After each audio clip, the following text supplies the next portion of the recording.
At best, the alien abduction phenomenon is a terrifying, traumatic experience. At its worst, well, we think they sometimes take people and don't put them back. I lost my mother and brother to this trauma. He murdered her, then killed himself. These women are being used as human incubators, with all their children stolen away into the night. A 6-foot-tall entity of blue-white light paralyzed me, then bent down and said into my ear, "Hi, Steve." It knew my name.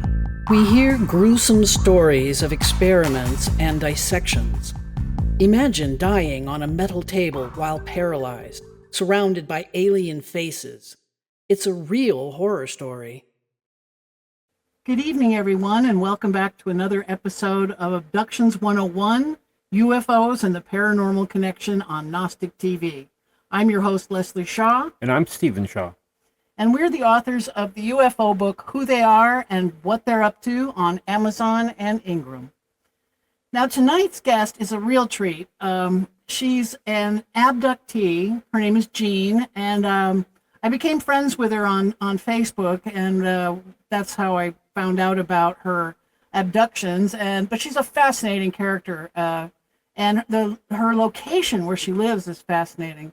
But before we got into some of her experiences, we wanted to remind people that one of the signatures for the alien abduction phenomenon is these blackout and things that happen right after a weird event and a loss of time. And Stephen had many of them in his life. Yes. But one of them was when you were 8, I believe. Yes, right? it is kind of the signature. And this was, I was sleeping in the top of a bunk bed at the time, and I was 8 years old. I know that because I just started sleeping there. My brother was 2. Okay. So anyways, I was awakened in the middle of the night, which is typical, and I heard this strange sound, and I knew it wasn't the dog. And I got out of the bunk bed, and I started walking in the hallway, and I could see where I was going because there was a light on in the kitchen that was in front of me. And this sound was so odd. And I remember distinctly my heart pounding, and my respiration was elevated, and I was literally not knowing what I was going to see. And I was scared, okay? And just before I got to turn around the corner into the living room, I just blacked out. While standing. While standing. And terrified. Okay.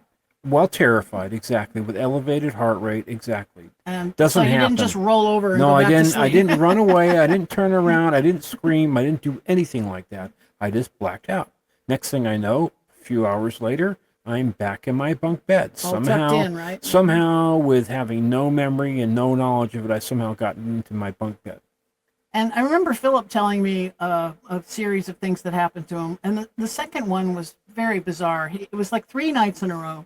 This was in a different house, by the way, too, right? Yeah, that's one thing with this phenomenon. It seems to follow the family all over the world, really, because it started in Germany, then England, then Southern Cal, then Central Cal. And this was in the house that we were building ourselves in the Sierra, so It wasn't a house that anybody else had ever lived in. Yeah, so it wasn't a haunted house. We knew that. Right. So he was sleeping in his bedroom, and he was awakened, he said, by a scrabbling sound. He said he thought it was a cat. And so he reaches down to the floor to pet what he thinks is the cat. And instead, a cold hand, grabs his wrist like this. And he told me that he had this thrill of adrenaline. His heart started pounding and fright, a shock of fright. But then almost immediately after, blacked out. Yeah, this was in the wintertime, 1982, when he was 16 years of age. Yeah. So we just wanted to remind you guys that that's one of the signatures for the alien abduction experience. Yes. But in a few moments, we'll be back and we'll introduce our wonderful guest, Jean. Yep. And welcome back, everyone. And we're going to introduce our wonderful guest for tonight. It's my friend, Jean, I met Jean on Facebook after we'd written our book. She is also an abductee, just like Stephen. And so we started, I did an interview on her, and it's not just the abduction stuff going on with her. There's something else really bizarre happening at her house. We'll talk more about that in a moment. But let me introduce Jean. Hi, Jean. Hi, good morning. Hello. Hi, Gene. Good morning. Good morning to you. So this time I wanted to talk more about the abduction stuff at the beginning, since that's the kind of the crux of our show. That's fine.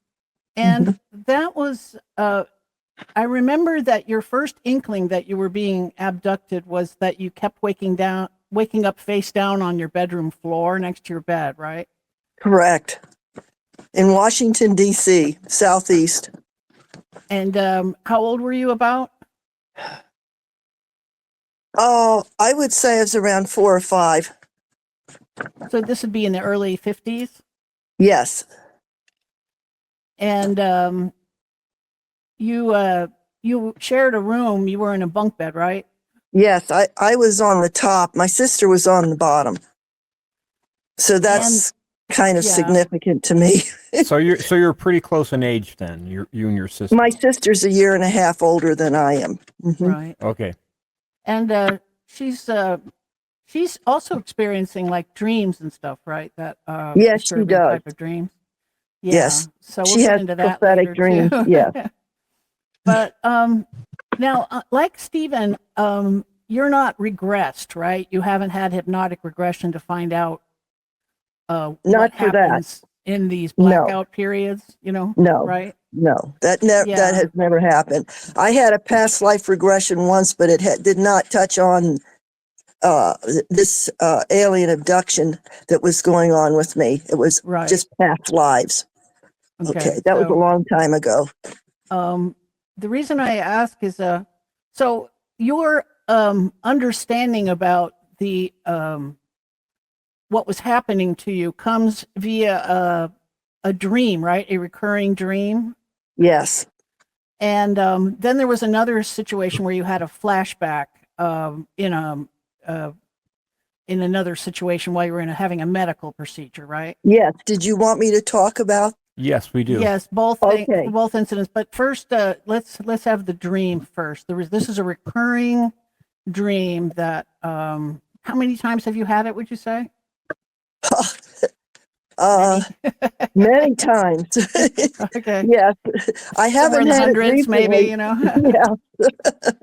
Okay, so this is when we say recurring, we're not kidding. It's That's correct. It was okay. pretty frightening. Yeah, tell us everything you can remember about it. Well, I was running down a dark street and I thought I saw buildings, tall buildings with black windows, rectangular black windows going straight up. And a small creature was running after me, or I was running towards it. And I kept saying, "Where's my daddy? Where's my daddy?" And that's the dream I kept having. And I was just terrified. So, And then as the dream, you had it later in life too, and you told me that you think it sort of changed over time. yes. To where the windows were more like, how did you describe it? Like a spaceship, kind of? Yes, it was more of an oval type. And they were holes, not so much windows Hole, as exactly. like holes, right? Mhm. Did the being change in shape or in any other manifestations as far as like maybe speaking to you or, because, the brain evolves obviously as we get older, but did you get any more details as you got, and also too, when was the most recent time that you've had this recurring Dream? Yeah. Yes. I would say not since I've moved here. Well, maybe one time since I've moved here, and I've been here like 14 years. But I've had several dreams, but not with this one. This was earlier in life more. Right. But I've had a lot of dreams going on with other entities. And my last big one or vision I had was when I had the procedure in my when I lived in Vegas. Right. In the my medical procedure. Yes. Now, staying back with the original dream that we were talking about, did you did it change over time and the creatures evolve a little bit into Yeah, more of that was them? that was my question. Yes. Mhm. Oh, evolved. Did they Well, change over time slowly? yes. Uh, in one of my dreams or visions, I saw two creatures or two entities. I won't say creatures. And that was when I was in the hospital. And I would say that was evolved because I saw a small entity and then I saw a larger one, a larger entity, which I paint a lot. Right. And that's how it evolved for me. But when I was younger, I guess it was more cartoonish looking. And as I got older, it was more realistic. I guess that's what I Mhm. could say about it. Right. That's kind of what we have found is, for instance, like a children's mind is, a child's mind is, is less evolved. It's more open, but it's less evolved. And the, I don't think these entities necessarily want to scare us.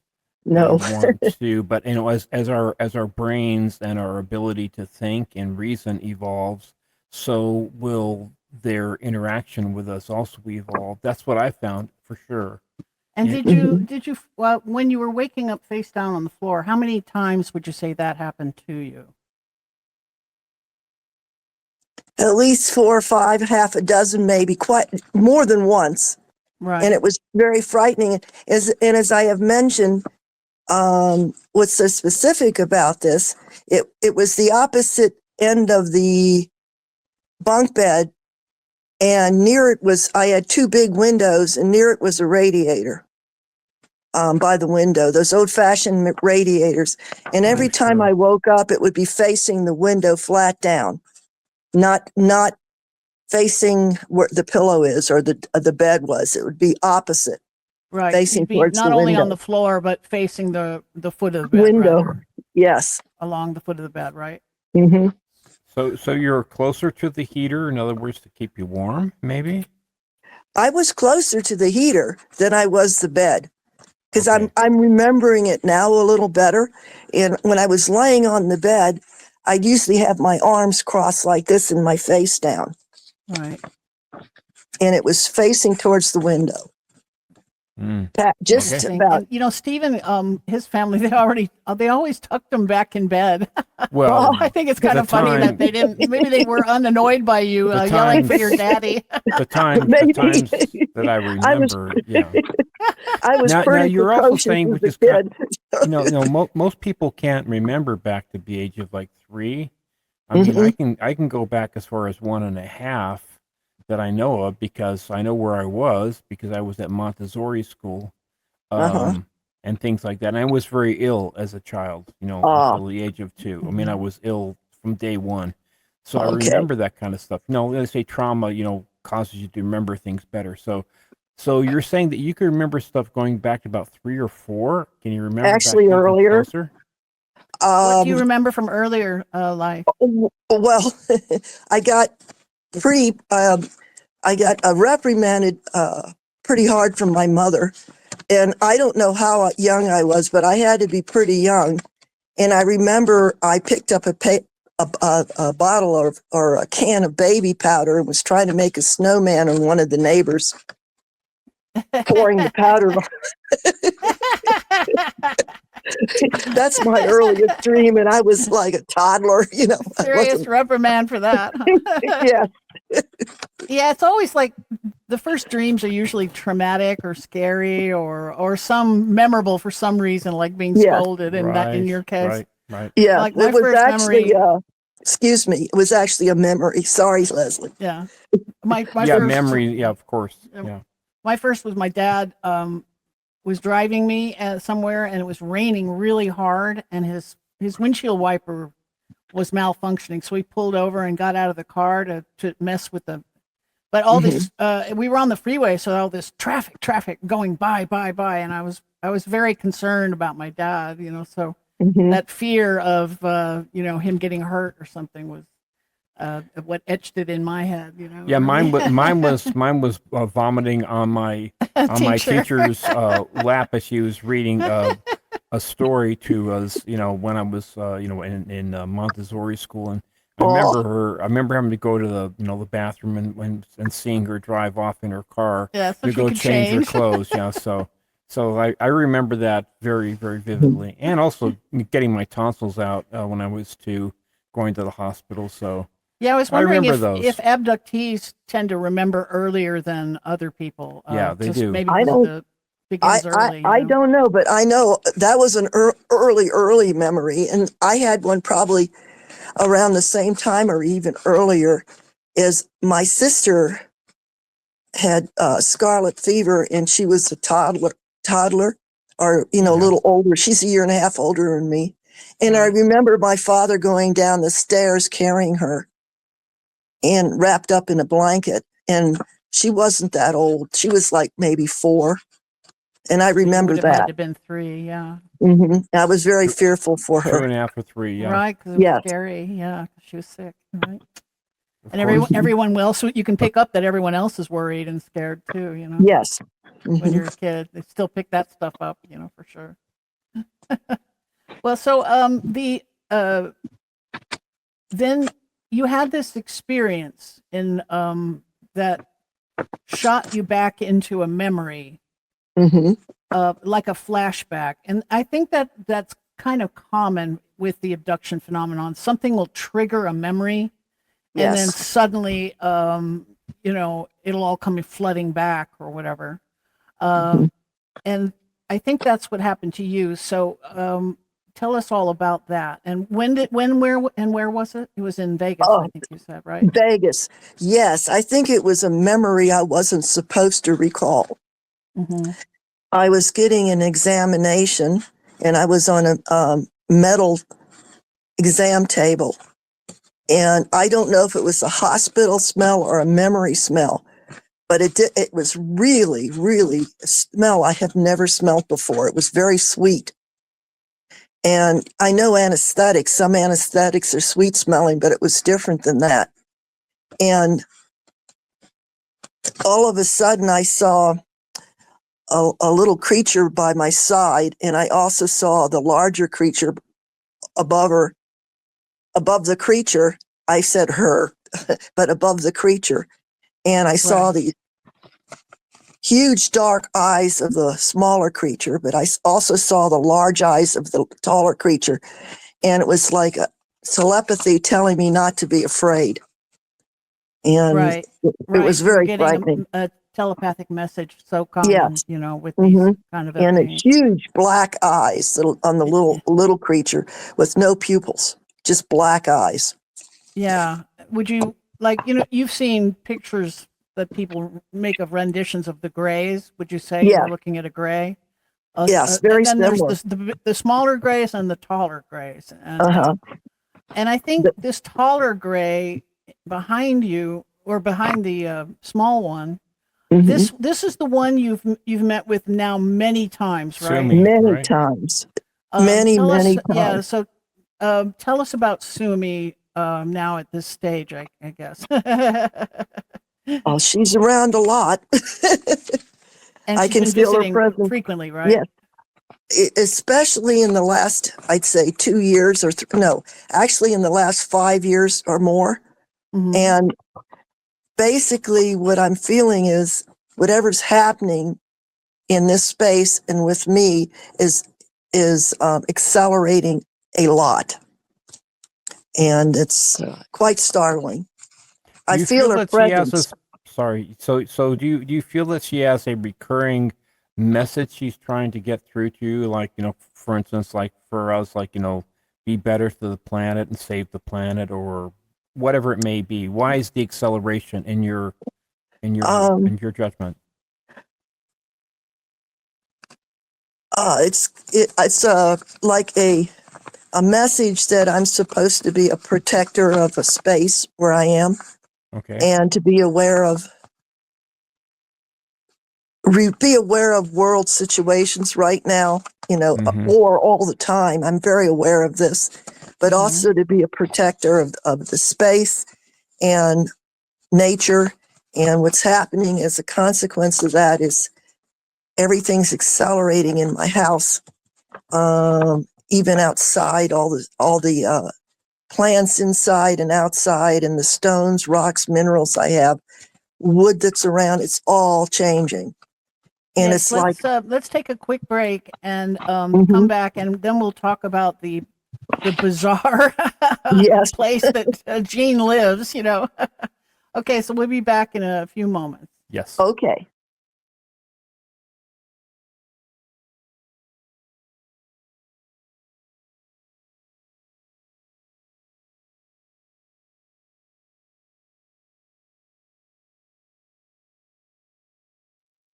And we're back with our wonderful guest, Jean. Welcome Yay. back, Jean. Thank you. Hi, Jean. Thanks for hanging with us, for everybody out there. And The Me. the best name for being clean is Hi, Jean. hi, Jean. Yes, you're right.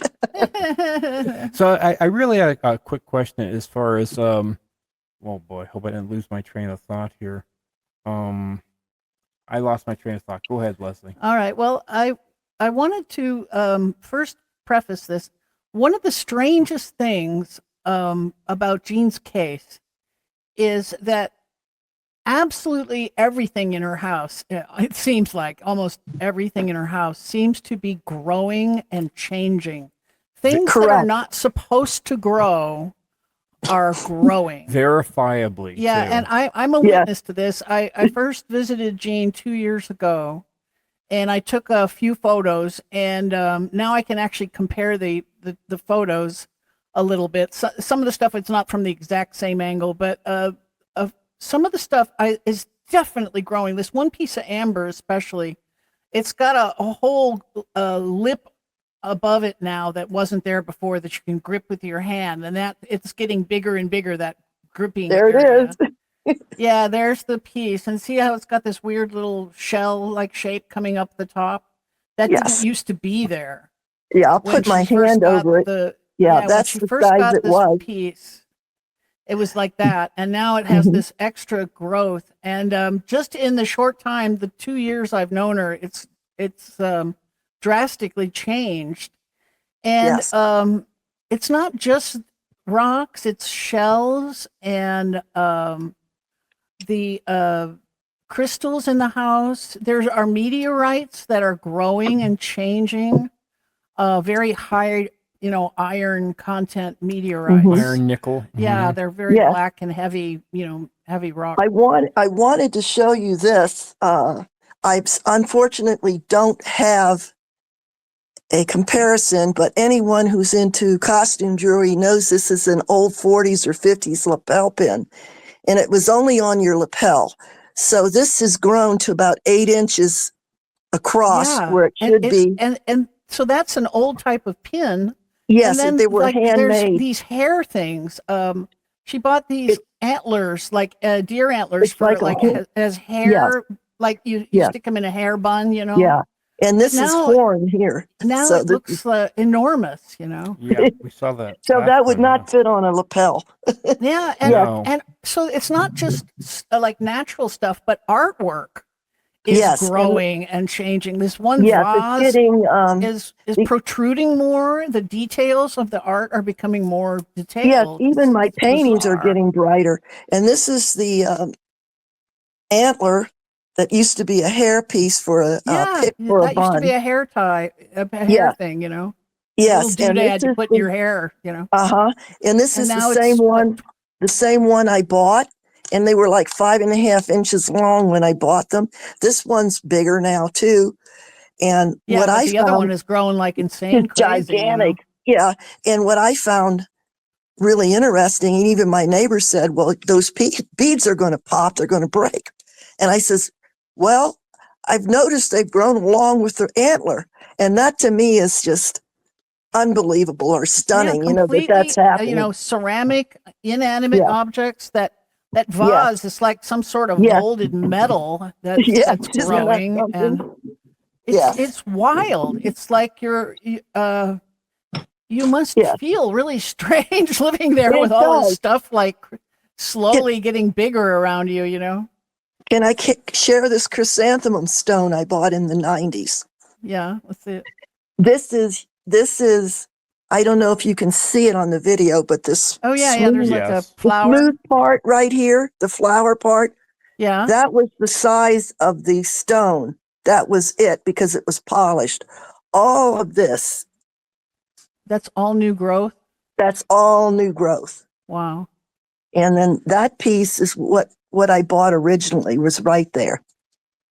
And So she's got this walking stick that I was looking at. That it used to be, about 4 foot and straight, and now it's about 6 foot and it's sort of curving now. It's Yes. it's almost like it's spiraling.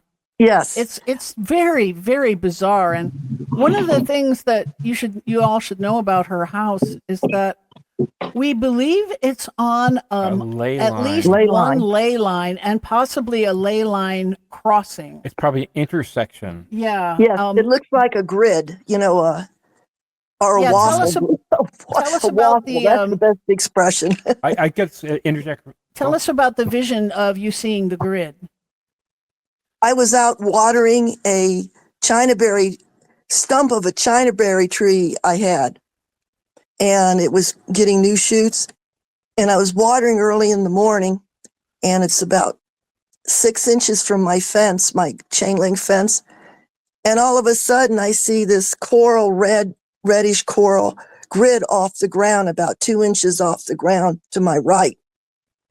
And it was quite startling. And I said, well, am I seeing things? And I shook my head, closed my eyes, did the normal stuff, patted my cheek, and then I waited a moment, and then I looked again, and it was still there. But it wasn't on the other side of the tree. It was just on that side. It was like an energy grid of some kind. You were able to Energy perceive, grid, right? Yes, and if you look at the waffle, that's where the lines would be, like where the waffle is. Like that's what the best I could explain. So it's just down there on the ground, 2 inches up, and I it's interrupted you, Steve. You had a question. Go ahead. Yeah, about 40 years ago, I saw a video that was taken at the Integratron, in the upper part of the Integratron, and it showed an intersection of two green lines, ley lines, that intersect at the Integratron, which of course then intersects with Giant Rock, which then of course intersects with your house. And I think Yes. it's on a line right through Jean's property. Yes, the it other is. question I was wanted to ask that I've forgotten before. When you meet with Sumi, do you feel like you're compelled, that this feeling comes over you that she wants to contact you, like my mom would always do with when O'Glegley would have to contact her, through automatic writing? Yes. It's mostly in my art that I do, and also visions. And Sure. she talks to me telepathy, but when I do my art, it's like automatic writing. I start out with an idea, and then it evolves as I go along. And a lot of times it's nothing like I had started in the beginning. So it's an intuitive painting. Yeah. It sort of comes out of you, rather. Yes. Somehow, right? Yeah. Yes. We found that with Steve's music as well, that he sort of channels music, and his mother used to channel this old Glegley spirit guide and give us messages. She would write in a different, handwriting style and everything. And his whole family had that ability, going back The women. the women on this family. Okay, anyway. that's interesting. Going back, generations. like 4 generations. So we think this is evidence that Stephen's family has been targeted for abduction for at least 4 generations that we know of. Well, And that's not uncommon. And so I was wondering if you thought your sister might have been an abductee as well. I don't know. If she was, she would never admit it. That's my sister. My mom's older sister was the only woman that I know of in the bloodlines, the 4 different bloodlines that refused to automatic write. I think she just was freaked out about it. Yeah. My mom would definitely had the witchy part for sure, and she proved it on many, many occasions. I mean, stuff that there's no way in heck that she could have known. and she knew exactly what happened, when it happened, and how it happened. Yeah, You know? Yeah, that's my like old Glegley would give death notices when family members died in England. Mm-hmm. He would let us know right away, and I'm a witness. and then of course a day later, official word would arrive, and it would be exactly as it was described by old Glegley. yes, my But sister has that ability with the family members because the one I remember is my son Pat when he was little. I lived in a very nice area in Maryland that had a creek in the back of the yard. Mhm. And she had a vision that he was going to be falling into the creek and splitting his eye open or up above his eyebrow. Right, Sure enough, the next day it happened. the exact So thing. that same Precog. thing happened. Mm-hmm. Yeah, You know, So I she still has get that precog. ability. Yeah. and hmm we should talk too about Jean's abilities, her healing abilities, which I think Yes. it points to the psychic, our theory that their psychic abilities are part of the UFO phenomenon, and that's been proven recently with MRI technology that And Yeah. PET scans. that abductees have same kind of brains as people with ESP, and most of the Yeah. people I've met that are abductees are either psychics or mediums, or in Jean's case, you do energetic healing, right? Yes, I do. And I kind of keep it low key, but yes, I do. I try to calm and center. And I also can detect when someone is ill. Right. I can find where in the body their illness is, or I can feel it. And yeah, so I've done a lot of healings, but I don't do it professionally, and I'm very low key about it. Yeah, you should But it's be. very real. Yeah. It does step on Yes, the medical the AMA's I toes a little, I am a yeah, definite recipient of being on the wrong end of that. Yeah. So, yes. but so we won't go into details about who and what has been happening, but with the healing, but it's definitely. I wondered if the energies of the house have changed your healing abilities, increased it, or anything like that. That's a good question. I think it's reactivated it because when I lived in Vegas, I was very active in that community. And I used to Mm-hmm. do a lot of meditations and healings, and they had groups. Vegas was, it was back in the 90s, it had a huge spiritual community. You wouldn't think so, but it did. It did. And I feel my energy level as far as doing that was the same. Then I put it to rest for many years, and I'm starting to accelerate it again, and I'm getting more sensitive to it now. But So the I house is think, kind of reopening it for you, so to speak. yes, I think it's the house, but I also think it's my mental attitude.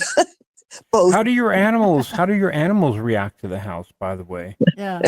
Well, Geb, a couple months ago, he must have seen the entities coming out of the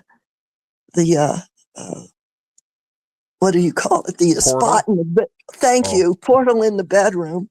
Okay. I had a little incident last night too, and he jumped up over a foot high, and like what was that? And then he peeks over the bed and looks around. It was so funny, and he sort of did the same thing like last night, but it wasn't quite as intense.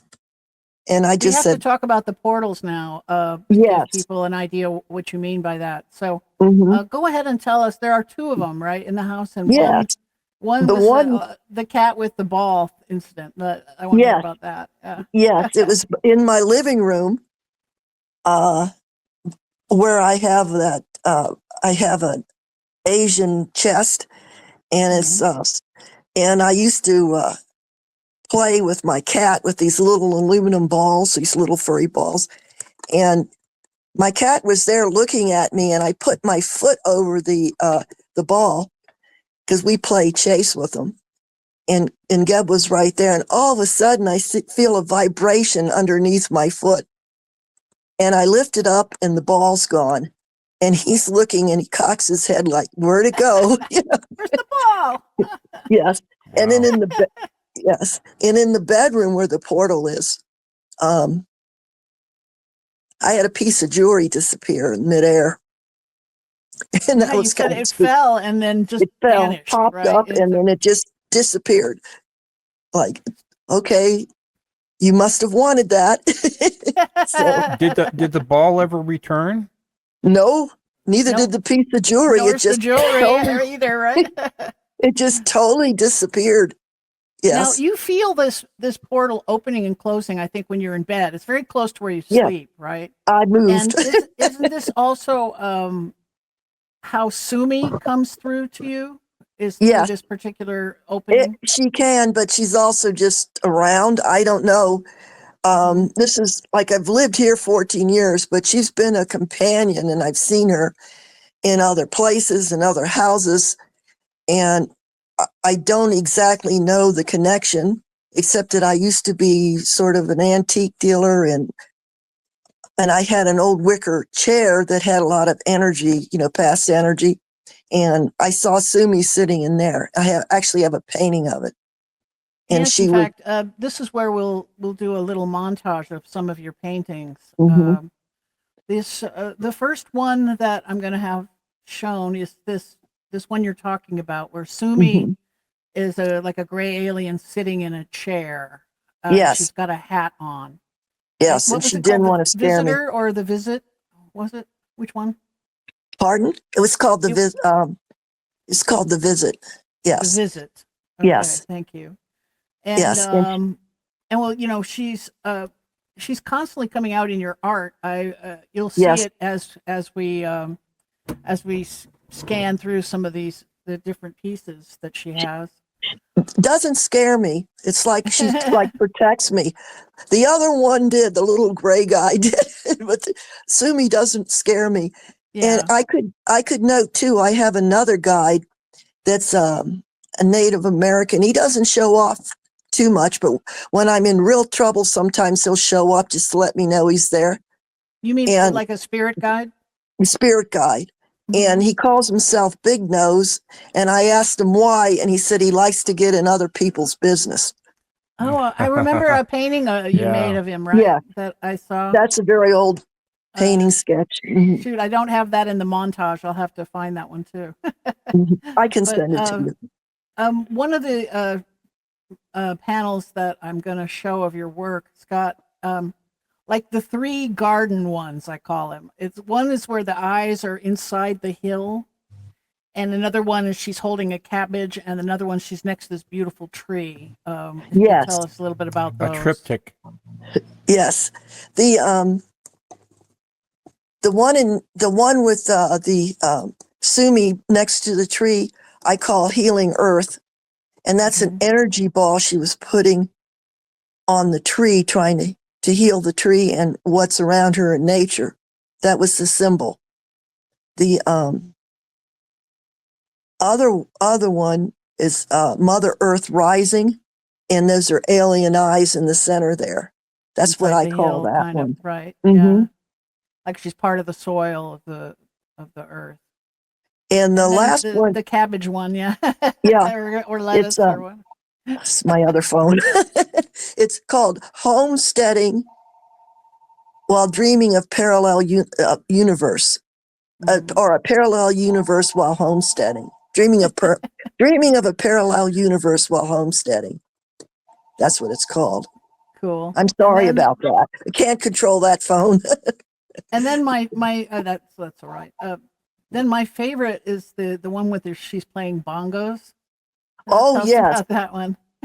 that's called High Desert Beat, and she's beating out the energy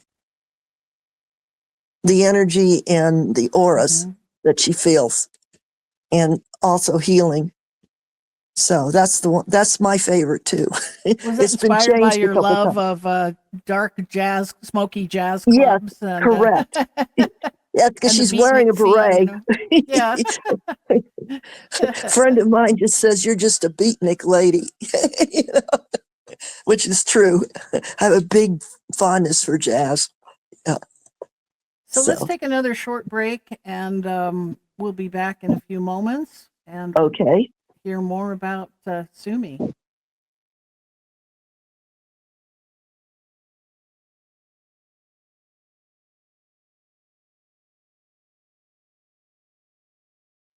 And we're back with my friend Jean. And I wanted to share something real quick. of course, Okay. Stephen, go All ahead. right. This is for Jean. You may have heard of generator crystals, and this is kind of what it looks like, all right? Oh, wow. That's a big one. Yeah, okay. Yeah. These I was given by a real psychic Mm-hmm. 25 years ago, and this is something you can put underneath your bed, okay? Mm-hmm. That basically a generator crystal will help you to have even more connection with entities if you care to, or have more clarity with Mm-hmm. entities. So you don't like put it like next to the side, you put it underneath your bed. Okay. And stand it, vertically as much as possible. And what it does, it basically with the piezoelectric effect and whatever, it helps with the I, quartz crystals are because yes, of I the have some. hexagonal shape, Mm-hmm. but they got to be a certain size. Okay, some are This more is, for healing. yes, This is more I for don't have one communicating. that large, but I Mhm. had some standing crystals. Mhm. But now they're not. They're growing, and I have little crystals all over them. Yeah, you can The put them in only an one that, array, like put an yes, array of like 8, like uh-huh. like 8 in a circle, and you can do the same Okay, thing. All right. okay. What I do at night is I have a Lemurin seed crystal I use, and I also have a little sachet or a little bag of crystals I stick on my shoulder because I've been having problems, Mm, and that seems to help. yes, it's a good idea. Hmm. And also, coach, your sage Yeah, to cleanse, and then of course your lemongrass to re-energize.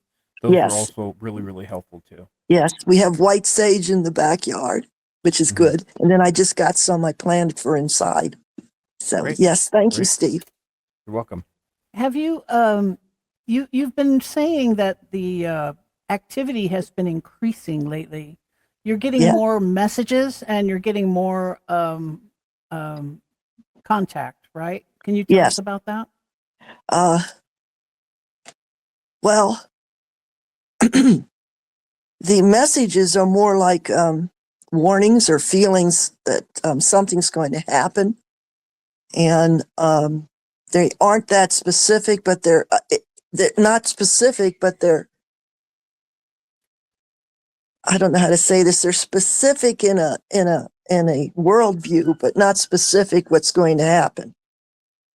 Just some catastrophe coming our Yes, way, and I feeling, don't like that when that happens, and it's been Right. happening. I Hmm. wake up with a nightmare, and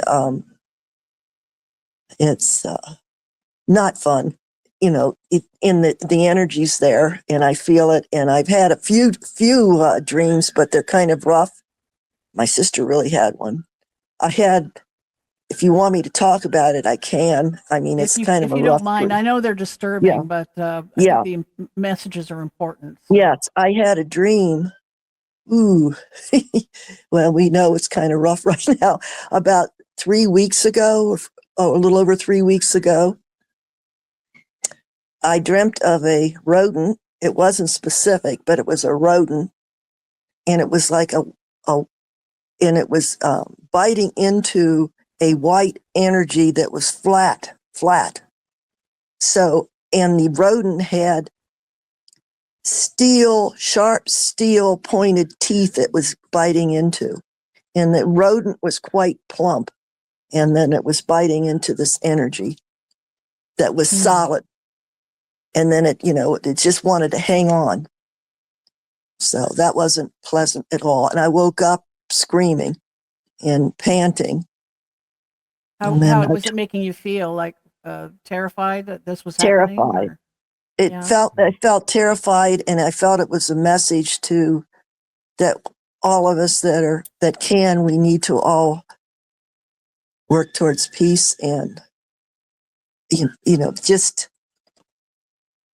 put our thoughts towards peace and to keep ourselves calm as much as we can, which I've been finding a little difficult because of the dreams and Hmm. things that have been going on. But I'm Right. doing much better, so that's good. And then So, your sister's dream was also quite oh frightening, you said. yes, and that was. I talked to her about a week later. She has well, she's very disabled. She has Parkinson's, but she was able to tell me about her dream, and it kind of connected with mine, and it was not pleasant. I mean, in an abstract way. She dreamt that the earth was just nothing but ashes, just the global earth was several feet of ashes. And the old joke about the Buddhist, the priest, and the rabbi, and that's what she dreamt. There was a Buddhist, a priest, and a rabbi surveying the damage and the desolation and the complete annihilation of the world. And the Buddhist was looking for people or signs of life in the ashes. The priest's eyes were just like wide and didn't know what to do. And, just like, oh my gosh, and just didn't know what to do, just totally terrorized. And the rabbi started praying. That was my sister's dream. There's also the version of that, the Buddhist, the priest, and the and the rabbi, where they have the circle they've drawn, right? And they're deciding like how much money that either goes to the church or how much goes to God.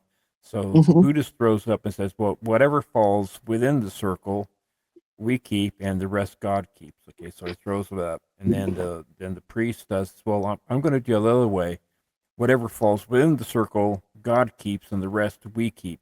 The rabbi says, okay, I'm going to throw the money up in the air, and whatever doesn't, come down, that's what God keeps. That's what God keeps. Yes, but getting back to this particular dream reminds me of what the message was to the little kids in Zimbabwe. Do you know about that incident? No. Yeah, No. These little kids, about 30 of them or something, were out playing. Were at school, but they were out playing recess. Out running around, and a UFO landed, and two grays got out and started communicating with the children telepathically. And they were the small ones. Yeah, the small grays. And the message was, one of the girls said she could see a vision in her mind of all the trees collapsing down, dying, and like a hot wind burning everything, and everything dying. And I think this is their way of communicating to us that they're not happy with how we're taking care of the planet, and they're worried about our nukes, especially, I think. Yes. Yeah, and we can tell that by their activities. UFOs tend to follow our military everywhere they go, so it's like they're keeping tabs. The world's military that have nuclear capability. That's for sure. Well, my mother. I'm sorry. You go ahead. My mother worked. I'm sorry. I wanted to say my mother worked for the Pentagon, and in the early '60s, she saw UFOs outside the Pentagon with a coworker. Wow. Yeah, I didn't know about that. I didn't know. Oh, that's right. You were in Washington, D.C. as a child. Yes. So, and she told me the story, and let's hear all about it. What they look like? What do you remember?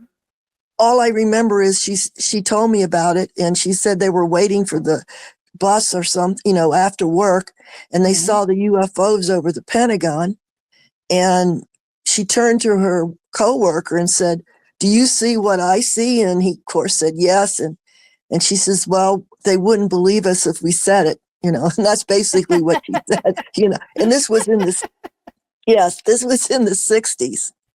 So this was like mid-60s this happened. Yeah, that we think that they were in contact with Eisenhower during the early 50s, and so why not later too, of course. Well, the famous stories, of course, of the UFOs flying over the White House. Yeah, the whole Pentagon complex area, the White House, the Capitol, the Supreme Court. These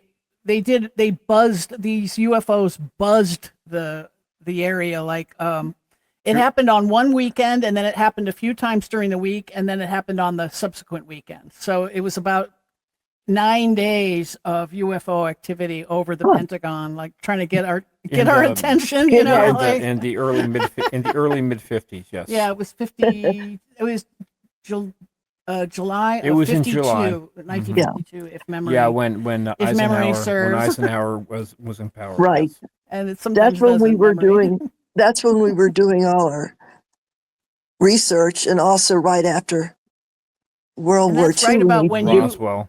and that's right Mhm. about when you started being taken too. Was Yes, it about was. a year after that or so, right? I was born in 48, so Yeah. that happened in the mid 50s or early 50s. Yes. Now you have had a tracking device removed from your leg, Yes, right? And you I believe you absolutely. said you think you have one in your forehead as well. Yes, I do. Right. I think I do. Tell us about those two things. Okay. It was in my right thigh, and I thought it was,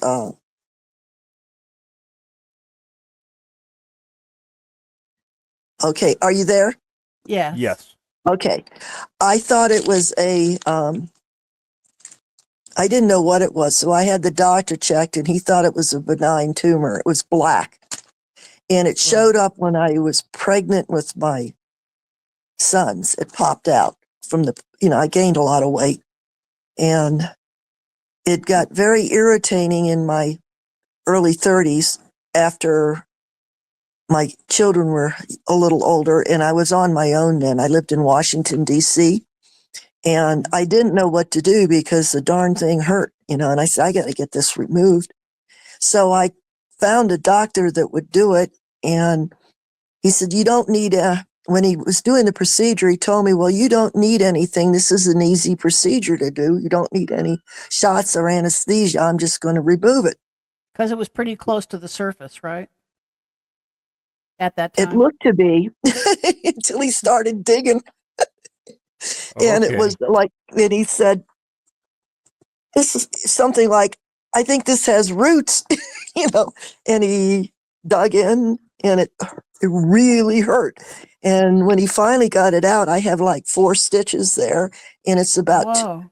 it's about, I guess a little over 2 inches long.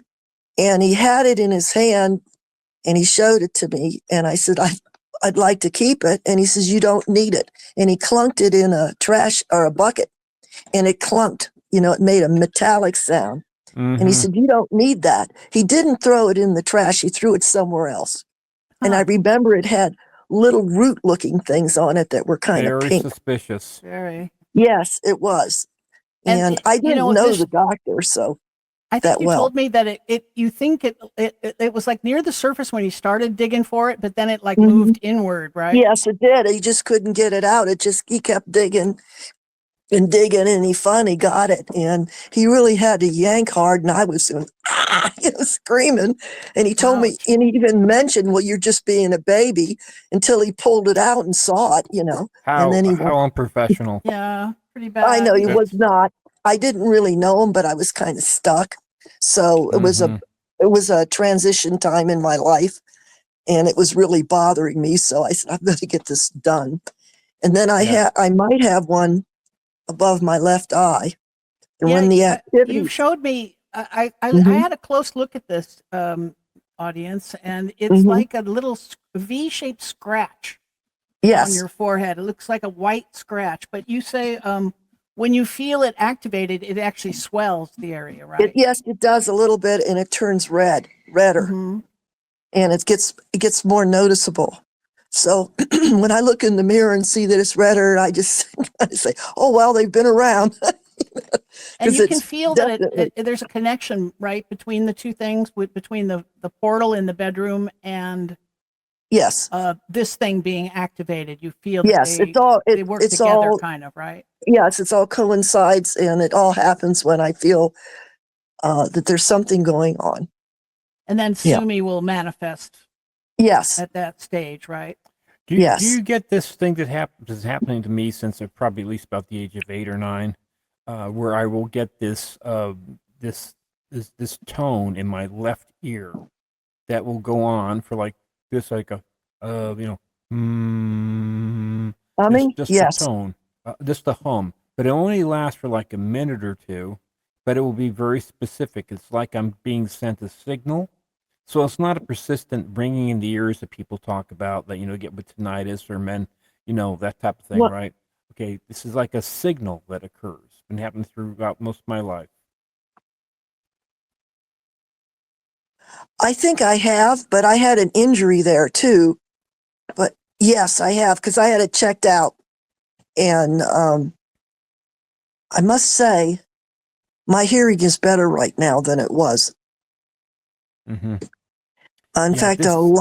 lot of medical things that were bothering me. I'm not saying it's perfect over here. I mean, I'm having issues, but especially with my back. I Anything was that going to has say to do, you've got kind of healed since you've moved to this yeah, house, right? yes, Yeah, tell us especially about the transition of your back, especially. yes, yes, anything to do with bone. It seems like, or like shells and everything, like I mentioned there. Well, my back, I had the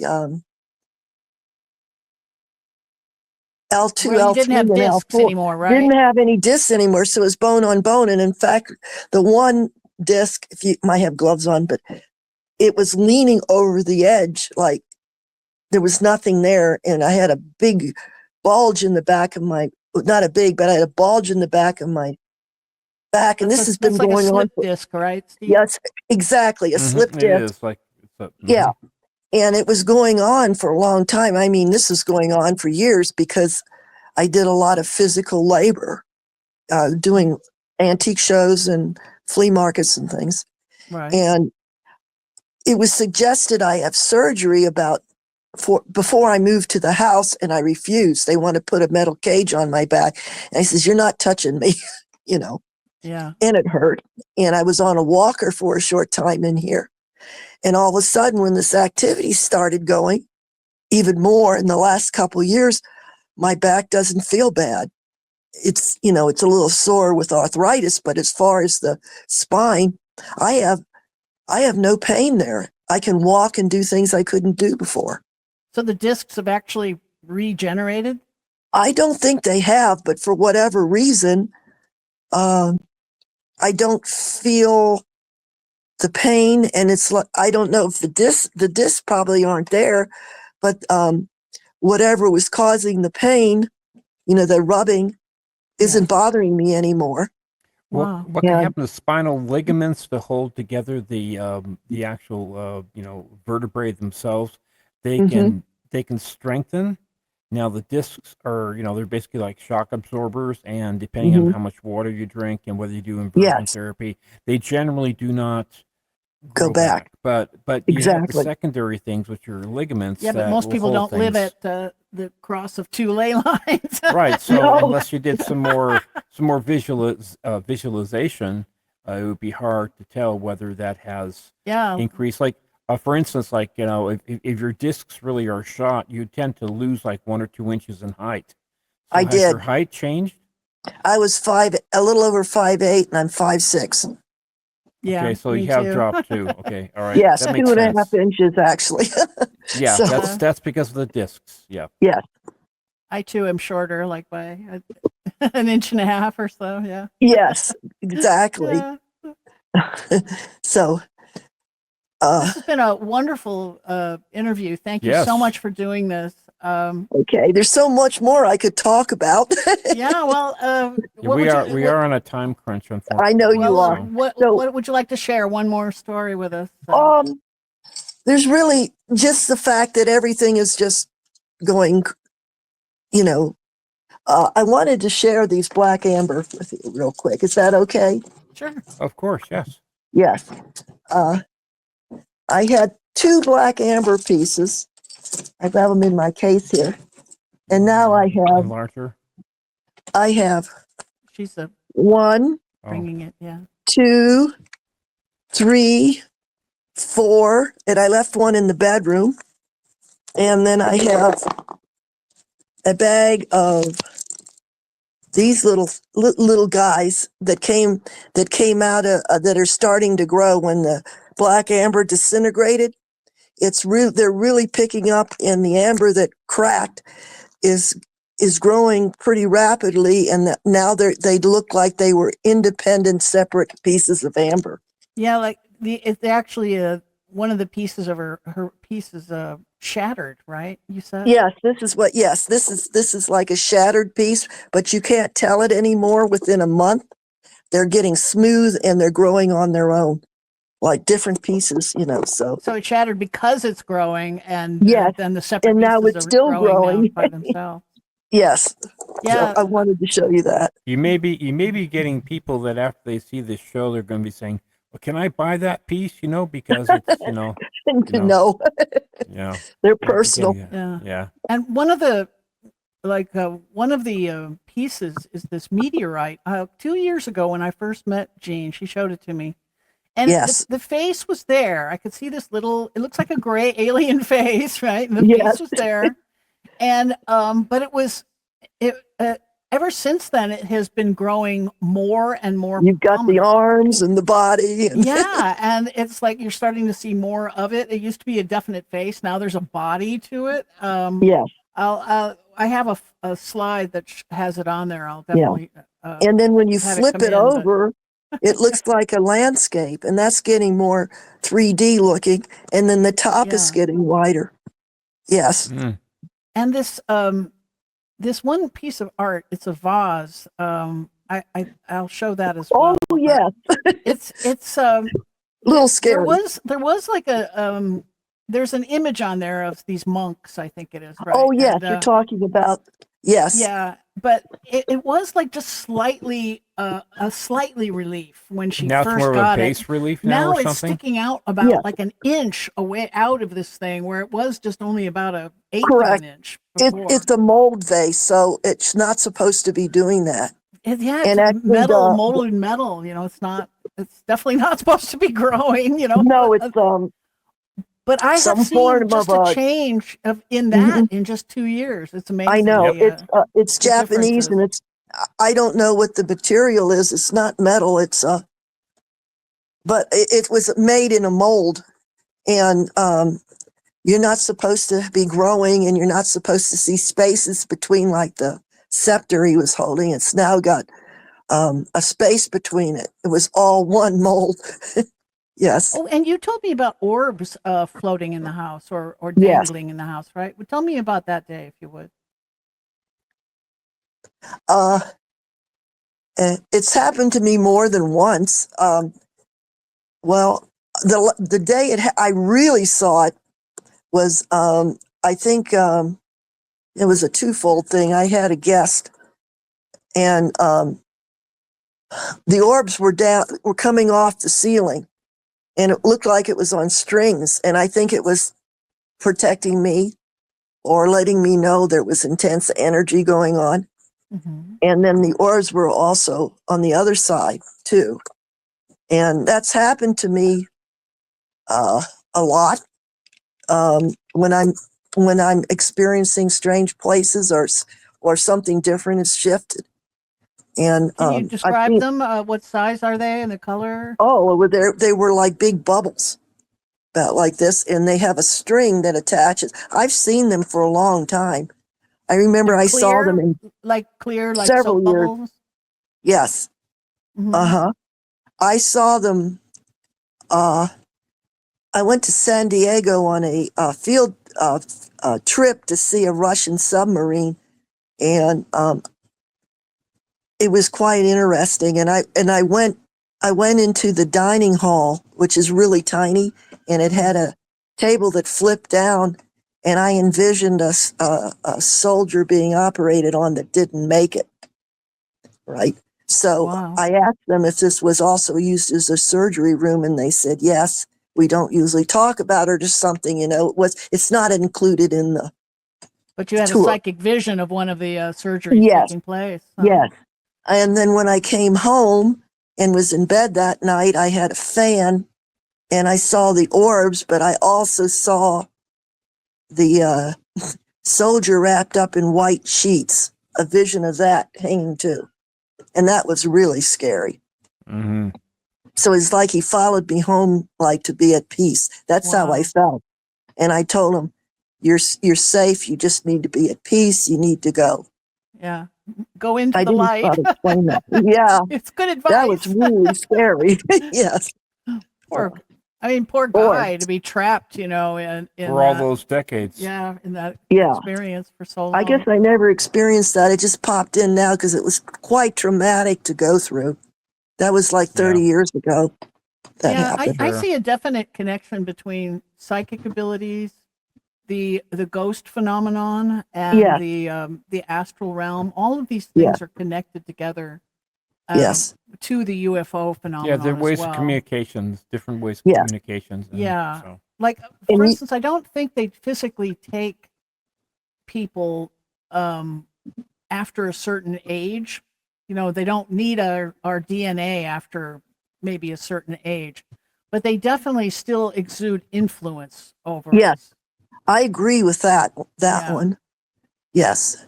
And like in So, Steve's case, he's still getting weird visions, mhm. frequently well, very strange about a visions, year ago, I was on a table and they're zapping my brain, Yeah, saying Oh, this tell guy knows too much. I mean, tell all it about was yeah, that, very, please. Yeah. very, it was, I was there. Okay. yeah. I was there. I was on a metal table, and there were these tall beings that were over me, and they basically had my brain on a screen off to my left side, That's so and intimidating. they were saying amongst themselves, like, this guy knows too much, and they were Yeah. literally, I felt my brain being zapped.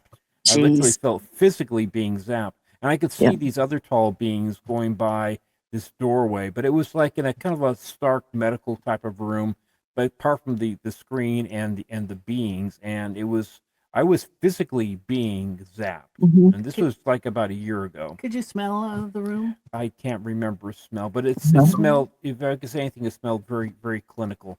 And they were definitely they were humanoid in shape, but they were tall and spindly, and they were the tall grays. Yeah, Steve's family seems to be always the tall, spindly grays Yeah, that we're dealing Interesting. with. Yeah. Yeah. The Sumi always has an aura, and I paint her with white hair, but I know it's the aura. Yeah, sometimes you yeah. say Right. it's like light more than it is like Light, hair, yes, right? but I Yeah. Aura paint it is like with light. hair. Yes. Yeah. And So when when you see her paintings, it's really not like white no, hair so much as it no, is like a except the flowing one light, that could even be an aura from the wind blowing it. Right. Well, Right. Sure. to go back to our dark psychic that I see, it's it's very traumatic for me to see this because I am a very light person. I believe in good and light, but for my empathic abilities is where I see the dark, Yep. and that's no fun. you know. I So hear you. that's what, yeah. So I just wanted to say that, it's Yeah. Well, on that note, Yeah. Well, this has been a wonderful interview, and to uh, to hear the rest of our shows, just visit gnostictv.com. And to find our book, we're on Amazon. It's called Who They Are and What They're Up To by Leslie and Stephen and Shaw. then we have good our book. show. And Oh, yeah, and thank you. then you're all here at Abductions 101, UFOs and the Paranormal Connection. And we thank Jean for being our guest on our show. Thank you. You're our first actual You're welcome. abductee that we're pretty sure of, except, well, Donna Massey, we had her on as a guest. She wrote a book called The Taking. She may have been an abductee too. We think is possible. Right. There was an incident where she saw a cigar-shaped UFO in the sky and had some missing time after that, and Mhm. that's frequently the signature for the It's the event. moniker. It's the moniker This of it. Yeah. missing time thing. And I spoke to my son and he said, if you want to do this at another time, you can go ahead and share his pictures and everything of when he was little. My son, That's Dan. nice. That would be nice. That's Mhm. fine, but we were trying to keep his identity. Yeah, Yes, not I it's asked out him. in the important. public. Yeah, That's all I'm going to say. I mean, yeah. I'm Yes, not, that's fine. but he could, his one drawing when he was a child, I think should be shared. Oh That yeah, one where he drew the definitely. UFOs Sure. and he drew the vortex before it was really brought out. 50 years ago, he's drawing vortexes.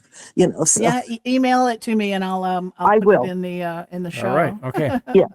All Okay. right, Well, with that, thank we you. Well, that was a spectacular show with our friend Jean. And so much so that we're going to have her for a part 2. So keep your eyes posted. One of our next couple of podcasts, within the next couple of podcasts, we'll have Jean on for a second interview. That'll be great. Thanks, Stephen. You're welcome.